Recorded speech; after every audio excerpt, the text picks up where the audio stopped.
All right, well, let's take a few minutes just to meet each of my three guests initially, and we'll start with you, Jim Rogers, investment guru. You chair your own company, Rogers Holdings, and you've written legendary books, most notably perhaps Investment Biker, in which you wrote about a ride around the world in the early 90s on a Harley. BMW. BMW, I do apologise. And your latest one is called Street Smarts. Street Smarts, Adventures on the Road and in the Markets. Rush to your nearest bookstore. Now, what are you investing in at the moment? Oh, my main investments at the moment are agriculture and currencies, U.S. dollars, in fact. To my astonishment, I'm optimistic about the U.S. dollar, which I've been terribly pessimistic about for years. Yeah, because you up and left the U.S. You've settled in Singapore. Yeah, we now. moved to Singapore 6 years ago. Yes, I am still an American citizen, but we live in Singapore. What's made you turn around your view of the United States? Because you were kind of Mr. Down on the West, up on the East. I'm still down on the West. I'm still down in the U.S. The U.S. is the largest debtor nation in the history of the world, Evan, in the history of the world. But we're about to have a lot more currency turmoil. The Japanese are printing money, the English are printing money, the Europeans are printing money. So in times of turmoil, rightly or wrongly, people go to the U.S. dollar. They think it's a safe haven. It is not a safe haven, Evan, but people are going to go there. So I went there too. Which brings me to another point I wanted to ask you about, Jim, because you're somebody who looks at fundamentals when you invest. You worked with George Soros. Does it ever amaze you how few people in finance invest that way? They're all so-called momentum investors. They're not thinking about where the money should go. They're looking at charts and extrapolating lines, or their computers. A lot of it is computerized now. There's instant computerized trading. Oh, you're exactly right. The bulk of the volume on the New York Stock Exchange, for instance, is the kind of investor you're talking about. But that leaves opportunities for people who are willing to find the things that nobody else is looking at, and perhaps find, hidden gems and hidden investments. Is actually that we are in the fifth technology revolution. There has been four before. The fifth technology revolution is all about ICT. It's about actually using the technology in a totally different way than it was invented. And think about, we invented all the networks. We got some 5 billion people having a mobile phone, and basically it was one service. That was to call each other. The only thing you know for sure, the next 10, 15 years, that's the smallest service there is in the networks, because connectivity is data, and a lot of other things will happen in networks. So we're creating something we call the network society, where anything that benefits from being connected will be connected in the future. And we started to do predictions on it. And we have a lot of predictions. We believe by 2020 it's going to be 50 billion connected devices. We have pretty good grip on how many people that are actually going to have a mobile phone 5 years from now, how many are going to use data services 5 years from now. 50 billion connections but there are only 6 billion people. Absolutely. What are we going to connect?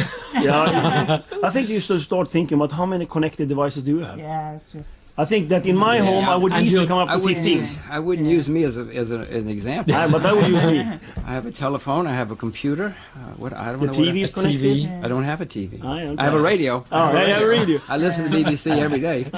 Your power meter is going to be connected one day, if it's not already. You're going to have roads, light poles being connected in order to manage electricity. The trend is sort of hyperconnectivity, and we've only just started with our smartphone. We're in the brink of moving into the second phase of this technology revolution. We've not seen it really yet. Yeah. What's the price of your stock? My price of my stock today is around 78 Swedish kronas per share. I might call up my broker. Okay.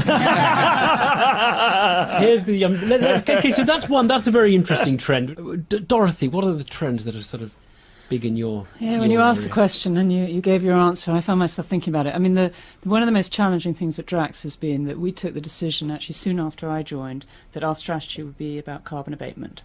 And that's because as a site in the UK, we're the largest carbon emitter in the UK by a factor of 2. We're also twice as big as anyone else, but that's it. But it's not a good thing to be the largest carbon emitter. And we decided, for carbon abatement, for sustainability, we needed to find a low carbon solution.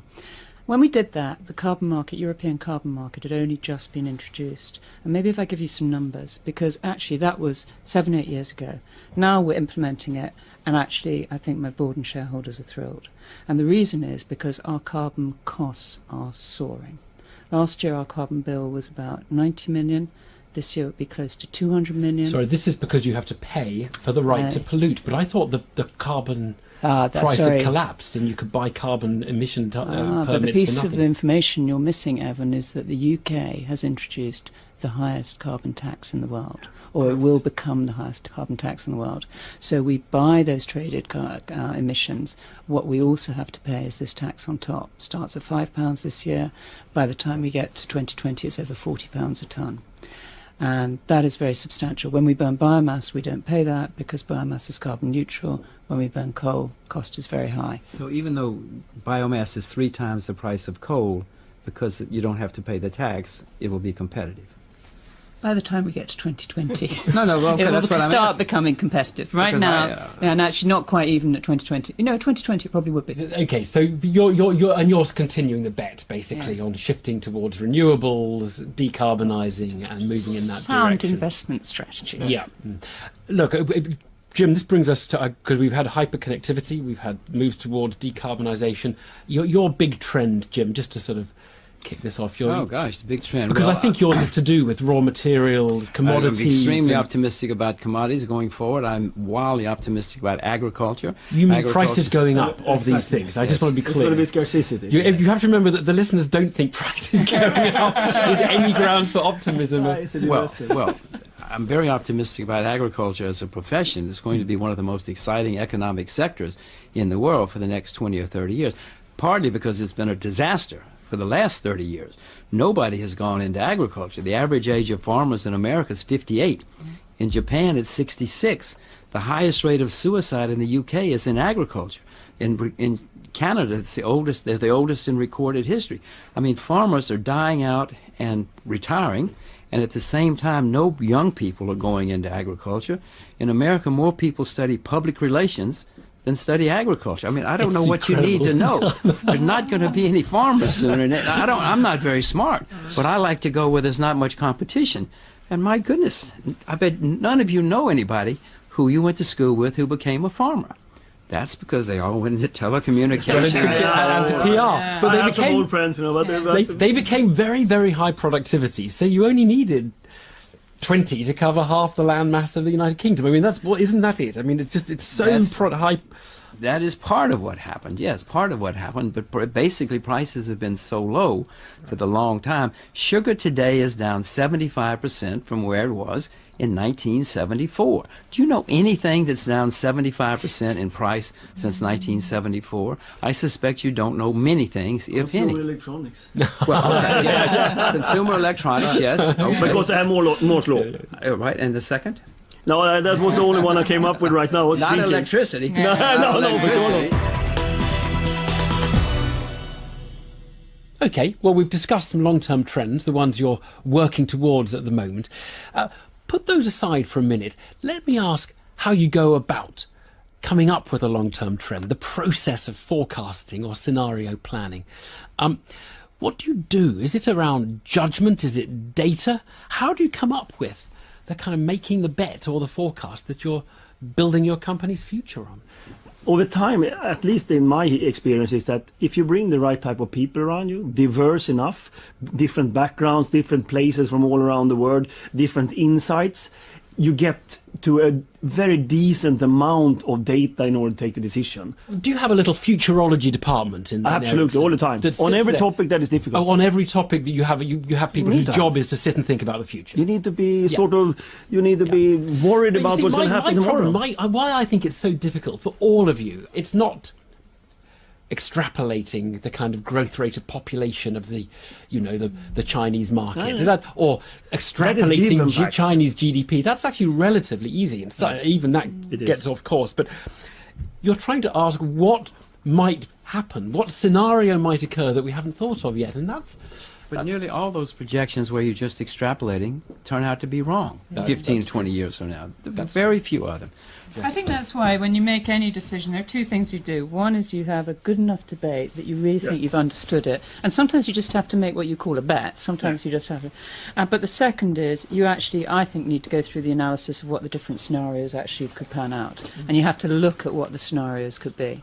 So it's not about precise. It's not a spreadsheet in which you extrapolate numbers and no. have a formula. Yeah. It's about a scenario, building a scenario. Or a in your selection of scenarios, selection, because there's no one solution for most things when you're trying to work out how you go forward. To be honest, in the history of our company, I mean, actually the bet might not have been the best bet, but everybody was convinced that we took the right decision. So we drove the whole industry to go from analog switches in the world. We took the whole world of digital switches in the 70s and took the biggest market share because these guys believed it was right. So the whole company, that's right, we go there. So it's also about that you believe in what you're doing and you take the whole group with you. I think that's investment decisions for me. Then you have a spreadsheet. I'm a financial guy. I always end up with that. But don't start with a spreadsheet. How do you do it, Jim? I mean, do you just use your nous when you come up with these kind of assertions of, well, it's good for farming. I'm bullish on the dollar. Did you go and sit in your study and analyze something, or did you you've just got a few mental rules of thumb that the down sectors? Because I noticed something. I noticed that all the farmers are old. But do you do that yourself? Do you notice that yourself? No, Are you reading, following up, or what? No, I read it. I listen to BBC. I go on the computer, whatever. I make my own investment decisions. I don't really talk to other people because I get confused. I get confused talking to myself, much less to other people. You gather your own information. I gather my own information, and then I try to do analysis, and then I try to find some way to invest something that's cheap, where maybe there's a change. So it starts with an idea, and then that starts to snowball. Or an observation. An observation. There's a lot of noise out there, isn't there, Jim? I mean, in the data, there is so much noise. It goes up, it goes down, meaningless nonsense. But sometimes there's a systematic signal that's coming through. And what the clever people have to do is spot the difference between the noise and the underlying signal. Usually it's just one, at least in my world, it's just one or two significant facts, and then you have to sort out the noise and figure out what to do. I mean, I was bearish on Russia for 46 years, for instance, but now I'm starting to get optimistic about Russia. Everybody hates it. Things are cheap in Russia, and in my view, there are changes taking place, but that comes from just a lot of noise, and then something breaks through the noise. One of the things about forecasting is there's sort of groupthink, isn't there? Maybe. I believe that UK known. In my area. Oh my gosh, you're gullible. I wish I'd known you 20 years ago. No, you've got to have it in writing. I have that. I wanted to get towards ending this discussion, fascinating as it is. What would be each of your, when you look back over your personal forecasting, what would you say have been some of the big forecasting errors where you've said this is going to happen and it isn't going to happen? Oh my God, my first wife. Oh, gosh, what a terrible, disastrous mistake Professional that ones, was. Jim. Professional ones. That affected a lot of stuff. I can take you one from business. I think that historically we have always given out data about where the industry is going. We have always overestimated the short term, how quick technology will impact, and we have always underestimated how big it will be in long term. So we said that it's going to be. I can remember the first prediction on mobile telephony was for Sweden. We believe it's going to be 50,000 people in Sweden having a mobile phone next year. It was 20,000, and people were totally disappointed. And we thought it was going to be 200,000 forever, and it became 8 million. All of us has a phone. So I think we believe if you're so close to the technology, you always overestimate how quick it will impact, and long term you underestimate. That is a single really very interesting observation about forecasting and the mistakes. Constantly. So that's good. So then we can build that into our forecast. I've been really surprised how quickly technology can develop even really basic areas. So I don't know whether it's the fact that when we transport biomass we need new wagons. Very fast people bring together ideas and they make it happen. If you've got the demand, it changes with a speed that I wouldn't have necessarily known happens. And go on, give us, Jim, you've made probably more forecasts, explicit forecasts than everybody else on this table. We could do a whole program about my mistakes in the market. My goodness, oh my God. I've lost lots of money in my life. I'm good at it. I've lost plenty of money. But what sort of judgments would you say you Well, the first one that pops to mind was in 1980. I sold short oil, expecting oil prices to go down. I sold short on a Friday, and that's the weekend that Iran and Iraq went to war. So needless to say, the price of oil went straight through the roof. Yeah. Now, you could say that's bad luck. That It's was not bad bad luck. luck. No. Somebody knew the war was starting. You don't just snap your fingers and start a war. Somebody was moving troops, etc., etc. No, I didn't do enough homework. Every time I have lost money in the market, I would like to blame it on you. I'd like to blame it on Hans or Dorothy, but no, the broker. It's always because I haven't done enough homework. That's an interesting reflection. Interesting But if reflection. you want me to, I'll blame it on you in the future. You're very, very welcome. Well, it was predictably a very interesting programme. Let me just thank my three guests, Hans Vestberg of Ericsson, Dorothy Thompson of Drax, and investor Jim Rogers. I'll be back with more guests next week.